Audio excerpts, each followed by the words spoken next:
comme des idées. Des idées que l'esprit nous souffle. Les idées que l'esprit nous donne. Pour que nous puissions savoir les desseins de Dieu. Pour que nous puissions connaître les voies de Dieu. Je vais donner l'exemple, il t'arrive parfois d'avoir des idées nobles. Mais toi tu penses que ce sont tes pensées. Mais alors que le Saint-Esprit te donne des idées pour que tu puisses réaliser certaines choses. Alléluia. Amen. Parfois tu es là et tu sens comme si tes idées sont bloquées. Les affaires sont bloquées. Les choses sont bloquées. Même si tu réfléchis, elles ont été. Alléluia. Amen. Mais quand tu demandes l'aide du Saint-Esprit, le Saint-Esprit te révèle des idées. Il te donne des inspirations. Alléluia. Amen. Et quand tu as cette inspiration, tu as comme si c'est comme si c'est une nouvelle vie que tu commences. Pourquoi? Parce que l'Esprit t'a inspiré quelque chose de nouveau que ton esprit n'avait pas. Alléluia. Amen. Même pour comprendre la parole du Seigneur, tu as besoin que le Saint-Esprit t'inspire. Alléluia. Amen. Parce qu'en lisant la parole, lorsqu'il t'inspire, il te donne de nouvelles idées rattachées à ce que tu as lu. Et la seule personne qui le fait, c'est le Saint-Esprit. Je vous avais dit, si tu veux commencer un nouveau projet, tu veux choisir une section peut-être en tant qu'élève. Tu veux investir dans un projet, mais tu ne sais pas par où commencer. Le Saint-Esprit a la capacité de te donner de nouvelles idées pour commencer de nouvelles choses. J'avais donné l'exemple qu'on part à la descente évangélique. Tu ne sais pas où aller. Tu ne sais pas où commencer. Mais nous venons de lire ici. Pierre était là. La Bible déclare qu'il est en train de réfléchir sur une vision. Alléluia. Amen. Et le Saint-Esprit vient l'inspirer. Il est dit, va. Il y a un homme appelé Corneille. C'est un santélier. Va le voir. Et il y a des gens qui vont venir te chercher. C'est moi qui les a envoyés. Alléluia. Amen. Pourquoi? Parce que Pierre réfléchissait sur une chose. Il est possible que le Seigneur te dise, que le Saint-Esprit te dise, écris tel CV. On va déposer sa telle place. On va te répondre. Alléluia. Amen. Parce que quand le Saint-Esprit nous inspire, il nous montre la voie. Et j'avais dit le mercredi et le vendredi que lorsqu'on se laisse guider par le Saint-Esprit, ce qui est difficile pour nous devient possible. Ce qu'on trouve incapable de réaliser avec le Saint-Esprit, ça devient facile. Alléluia. Amen. Alléluia. Amen. Est-ce que tu peux acclamer le Seigneur? Les vendredis, j'avais parlé d'autres points encore. Parmi les œuvres que le Saint-Esprit accomplit, la troisième œuvre, c'est la protection. La quatrième, c'est la force.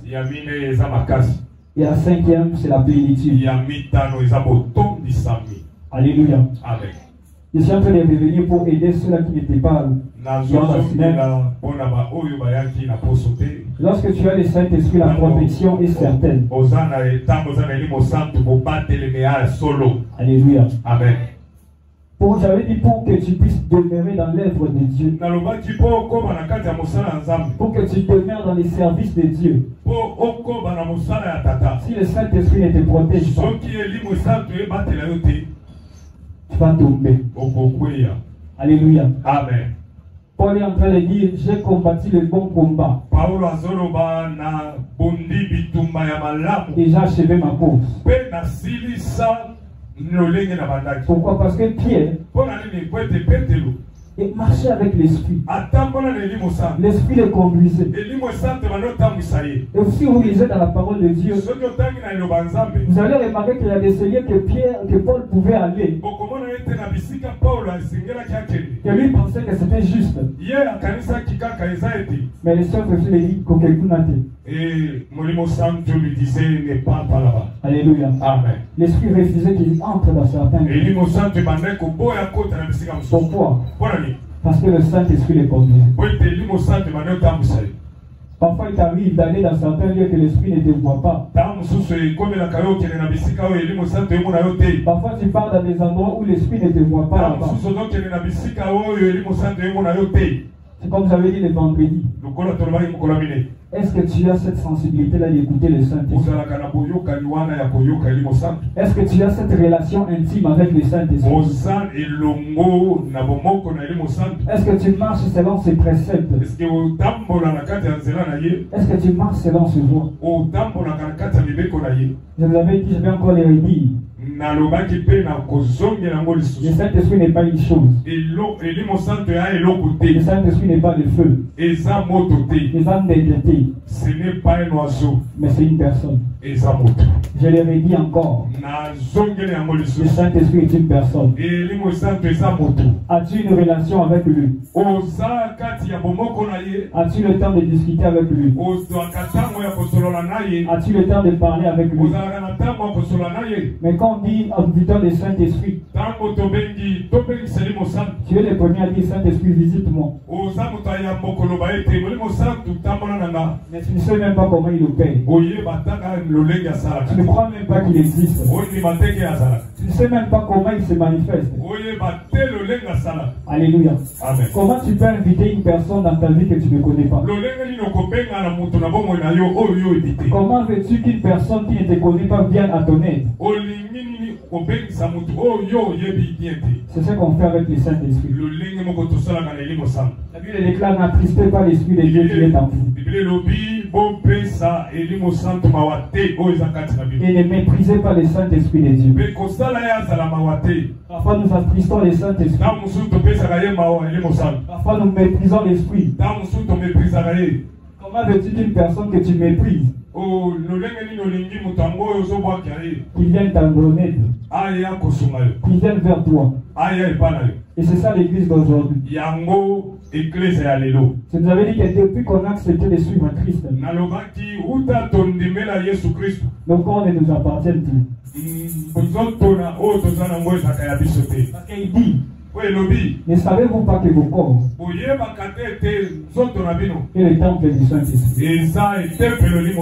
Toi, tu ne veux pas laisser à se mettre là son temple. Alléluia. Amen. Maintenant, tu veux que le Saint-Esprit vienne te guider.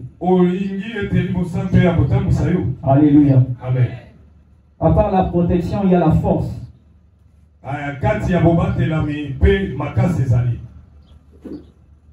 Pour tenir dans l'œuvre du Seigneur, il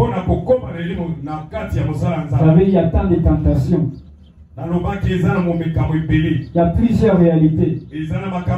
Mais pour tenir, tu as besoin du Saint-Esprit. J'avais dit que toi-même, avec ta force, c'est difficile. Alléluia. Amen. Je te jure sincèrement que c'est difficile. Mais je crois que c'est possible avec le Saint-Esprit. Alléluia. Amen. Alléluia. Avec cette chair que nous avons, et sur cette terre, avec ta propre force, tu ne vas pas arriver. Alléluia. Amen. Mais avec le Saint-Esprit, tu peux tenir jusqu'à cette église. Et la dernière chose que tu avais parlé, c'était la plénitude. J'avais dit la plénitude, c'est une dimension où la gloire de Dieu devient un avec toi. Ça veut dire la plénitude. C'est un niveau où tout ton être Devient imprégné de la présence de Dieu. Devient entouré de la gloire de Dieu. Tellement que les disciples avaient atteint cette dimension. Mais cette plénitude. C'est pourquoi l'ombre des pieds. L'ombre des pieds pouvait guérir les malades. Au point où la sueur de Paul pouvait guérir un enfant qui était mort. Quand tu atteins cette plénitude avec le Saint-Esprit, même tes vêtements deviennent imprégnés de la gloire de Dieu. Quand tu atteins cette plénitude avec le Saint-Esprit, même tes mains deviennent porteurs de la gloire de Dieu. Quand tu atteins cette plénitude avec le Saint-Esprit, même tes cheveux deviennent porteurs de la gloire de Dieu. Alléluia. Amen. Acceptant de marcher avec l'Esprit. La mission que le Seigneur t'a donnée, c'est très grande. Je ne sais pas si tu te rends compte de cette mission que le Seigneur t'a donnée. Mais tu ne peux pas l'accomplir sans le Saint-Esprit. Alléluia. Amen. Alléluia. Amen. Alléluia. Acclame le Seigneur là où tu es. Acclame le Seigneur là où tu es. Apocalypse chapitre 2, le verset 7, je lis rapidement. Apocalypse chapitre 2, le verset 7. Je lis au nom du Seigneur. Amen. Que celui qui a des oreilles entende ce que l'Esprit dit aux églises. À celui qui vaincra, je donnerai à manger de l'arbre de vie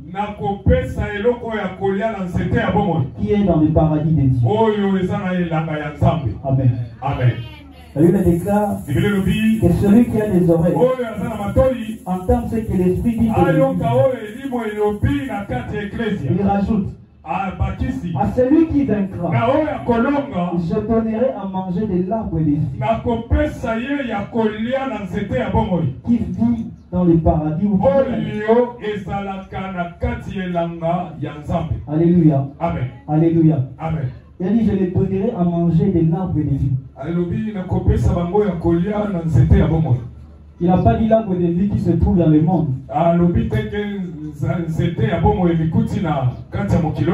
Alléluia. Amen. Mais il dit l'arbre de vie qui est dans le paradis. À celui qui vaincra. Alléluia. Amen. Alléluia. Amen.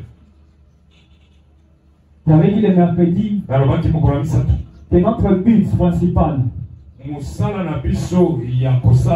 alléluia, la priorité pour nous en tant que chrétiens, ce n'est pas la terre, mais c'est le ciel, c'est le paradis.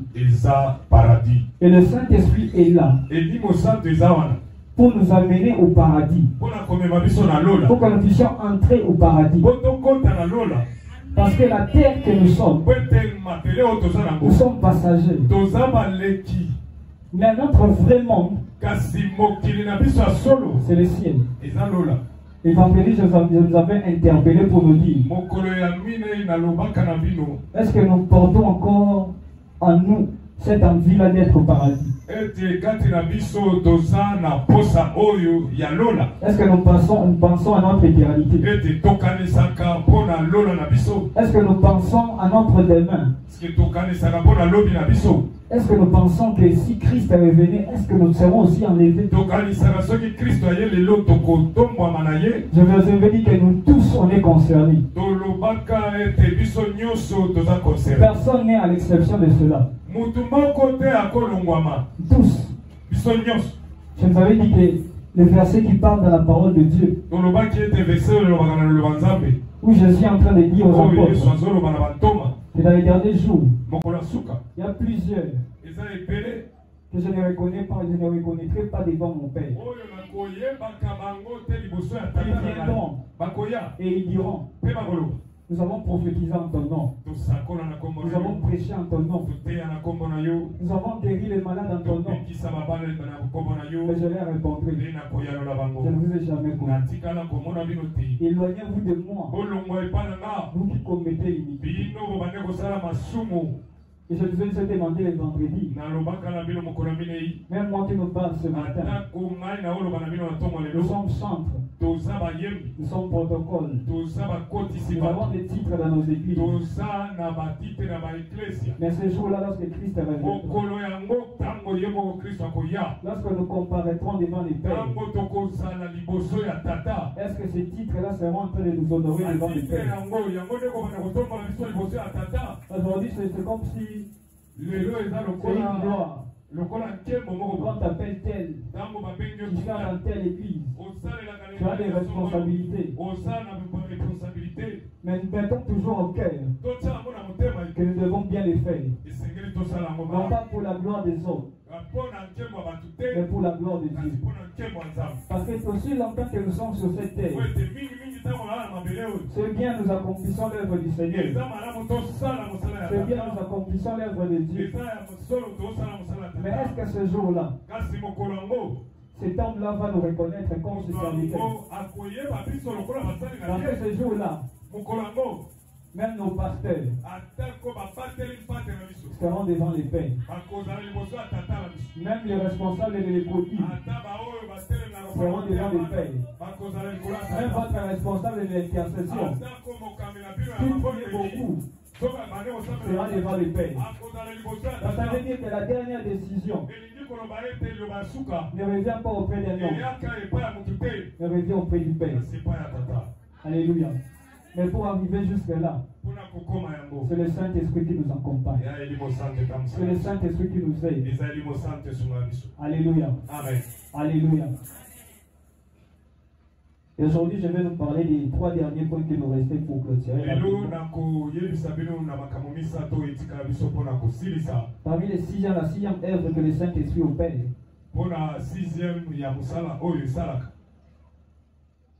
Alléluia. C'est les revêtements. Dis avec moi les revêtements. Lorsque le Saint-Esprit marche avec toi, lorsque le Saint-Esprit t'accompagne dans la mission, la 6e œuvre qu'il accomplit dans ta vie, c'est les revêtements. Alléluia. Amen. La Bible déclare que Jésus, après qu'il soit sorti du désert, alléluia, il fut revêtu du Saint-Esprit. D'autres versions disent qu'il fut rempli du Saint-Esprit.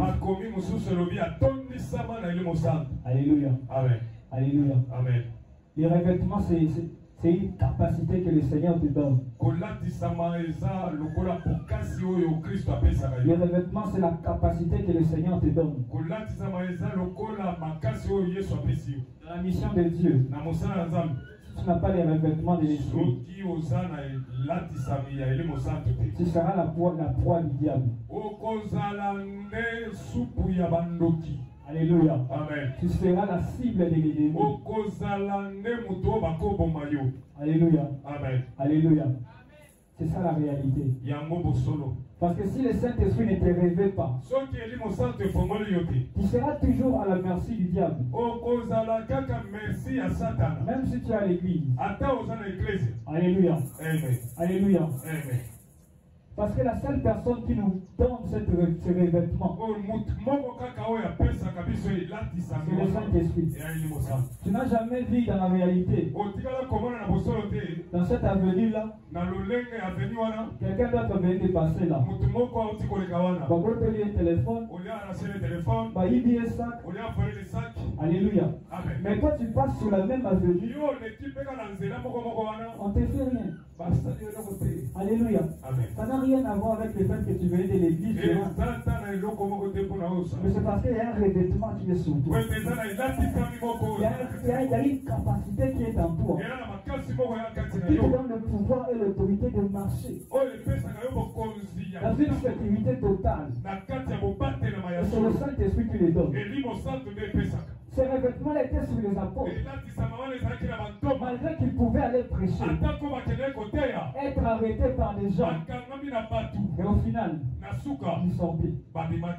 Les gens se demandaient combien de fois. Les gens se demandaient, c'est tel genre où on peut l'arrêter combien de fois. Le problème, ce n'était pas eux. Le problème, ce n'était pas parce qu'ils prêchaient l'évangile. Mais le problème c'était parce que les revêtements de l'esprit étaient sur eux. La Bible déclare, vous savez comment est-ce que Dieu a oint du Saint-Esprit et de force.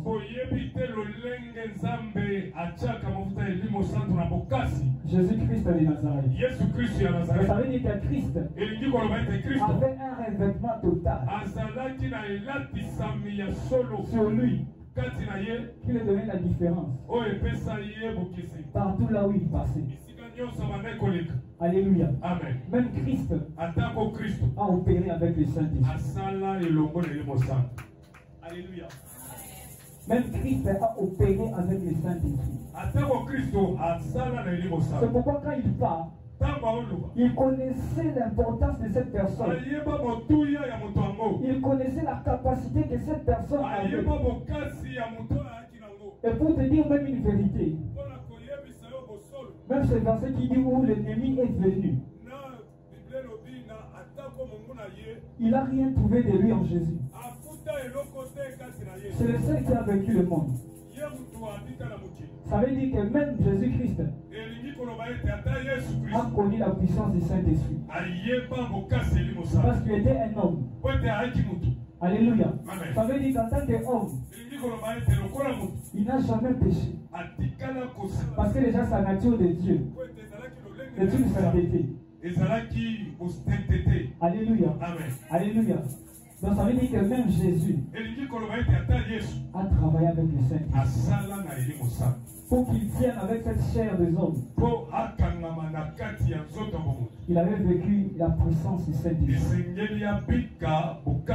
comme il devait rentrer, il a dit non, je ne peux pas laisser ces gens comme ça. Il y a quelqu'un qui m'a aidé. Il y a quelqu'un qui m'a soutenu.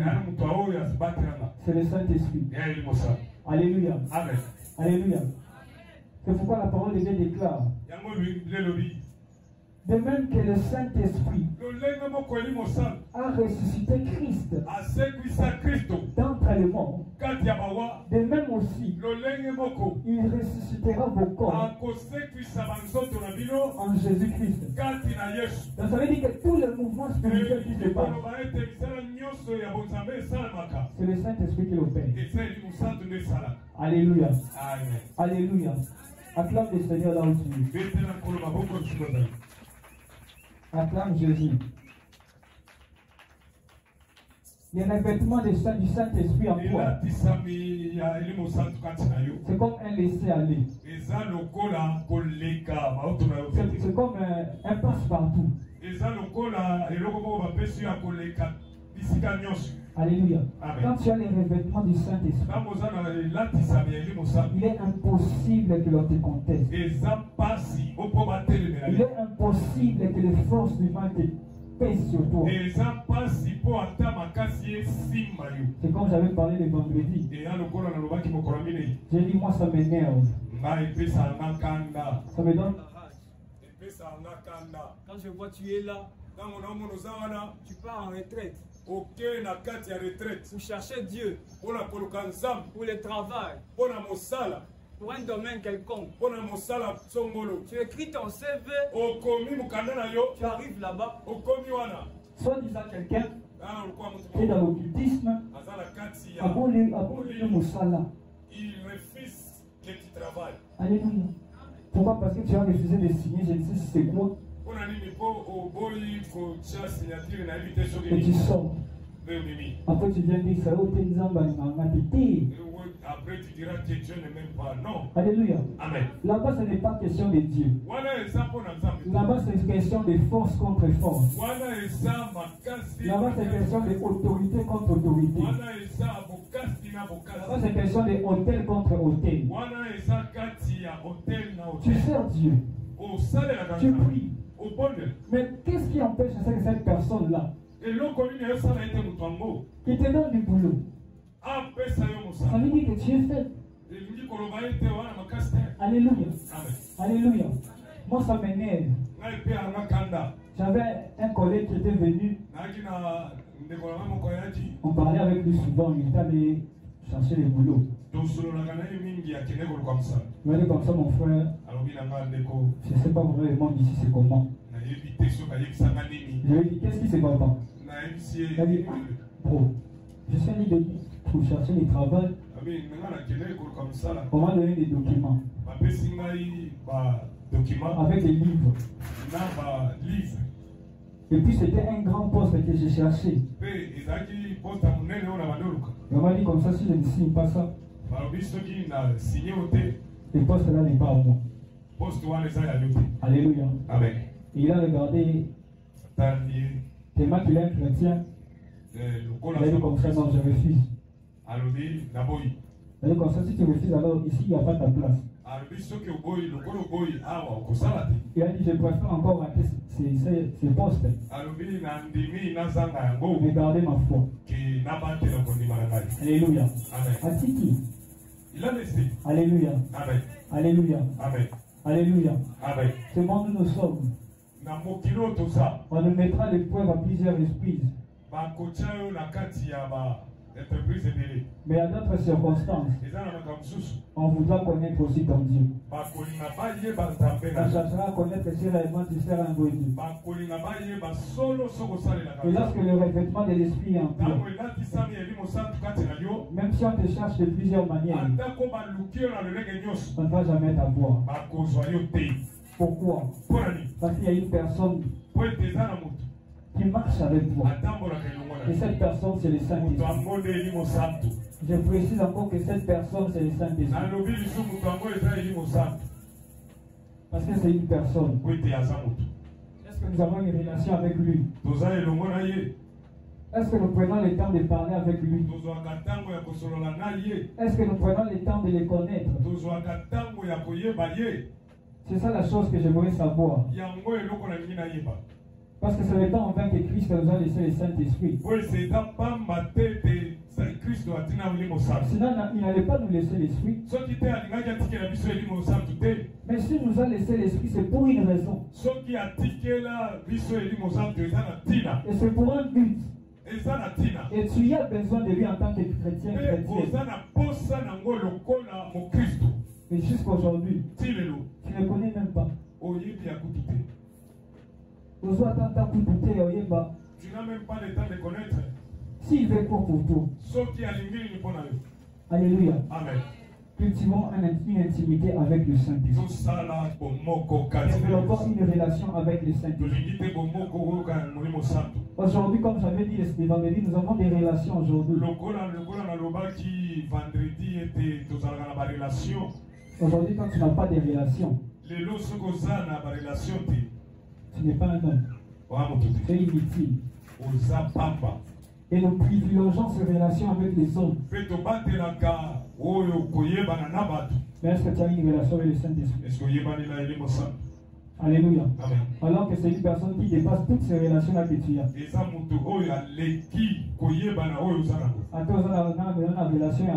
Même si tu as une relation avec un avocat, c'est pas si. Alléluia. Amen. Mais le Saint-Esprit, c'est la plus grande relation qu'un homme peut avoir sur terre. Et surtout encore en tant que chrétien, le Saint-Esprit est la meilleure des relations que tu peux avoir. Notre œuvre, c'est l'onction. Et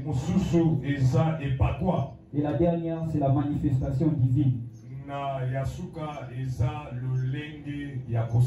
vais clôturer par ces deux points. Par ces deux œuvres que le Saint-Esprit opère. Je nous avais dit que la plénitude n'a rien à voir avec les revêtements. Les revêtements aussi n'a rien à voir avec l'onction. Alléluia. Amen. Alléluia. Lorsque tu es rempli de l'onction de Dieu. Amen. Amen. Amen. L'onction est comme une couverture. Qui te donne qui te donne les mobilités possibles d'agir comme Dieu, qui te donne les forces possibles de décider comme Dieu. Christ tellement il était rempli de l'onction.